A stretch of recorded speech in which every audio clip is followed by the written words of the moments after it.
Hello guys, সবাইকে শুভ মহালয়া। তো আজ আমি রেডি হয়ে বেরিয়ে পড়েছি উলবেড়িয়া গঙ্গার ঘাটে তর্পণ দেখতে যাওয়ার জন্য। তো চলো তোমরা দেখতে থাকো।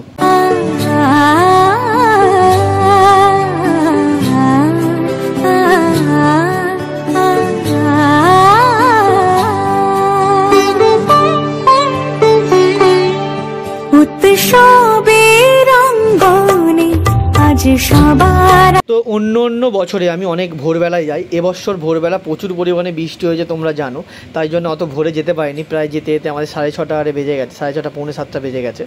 তো তাই এসে পৌঁছালাম। আর এই হলো উলবেড়িয়া কালীবাড়ির মেন যে গেটটা, গেটের সামনেটাই। তো অসাধারণ, এখান থেকে গঙ্গার ভিউটা খুব সুন্দর লাগে, কিন্তু মানে জাস্ট এক কথায় অসাধারণ।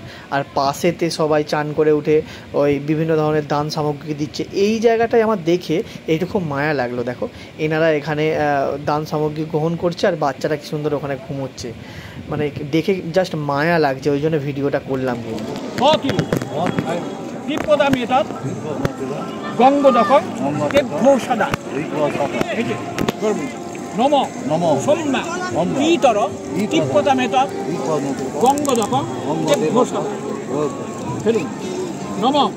একদিকে চলছে তর্পণ গঙ্গার ধারে, প্রচুর পরিমাণে মানুষের ভিড়, আর একদিকে চলছে পূর্ণ স্নান। কারণ আজকে হচ্ছে পিতৃপক্ষের অবসান আর দেবী পক্ষের সূচনা, তাই মানুষ এই পূর্ণক্ষণে কেউ স্নান করছে, কেউ বা তর্পণ করছে, এবং কিছু মানুষ হরিনাম করছে।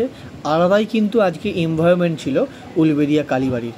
যে না এসেছে সে বিশ্বাসই করতে পারবে না যে কীরকম ছিল। বিভিন্ন মানুষের বিভিন্ন ক্রিয়াকলাপ জাস্ট দেখে তোমরা মুগ্ধ হয়ে যাবে। তারই কিছু ছবি আমি তোমাদেরকে তুলে ধরছি এই ভিডিওর মাধ্যমে। এখানে মানুষজন স্নান করে এসে দেবীদেরকে ধূপ দিচ্ছে, প্রণাম করছে, কেউ জল ঢালছে। যে দেবী যে বিরাজমান আমাদের মধ্যে, তার কিন্তু প্রকৃত উদাহরণ আজকে যদি তোমরা কালীবাড়ি আসতে তোমরা দেখতে পেতে। যারা এসেছো তারা জানো। আসার পর সবাই ফ্রেশ হয়ে মা কালীর কাছে সবাই পুজো দিচ্ছে লাইন দিয়ে। প্রচুর লাইন পড়েছিল কিন্তু আজকে। তো পুজো দেওয়ার পর যে যার যাচ্ছে বাড়ি।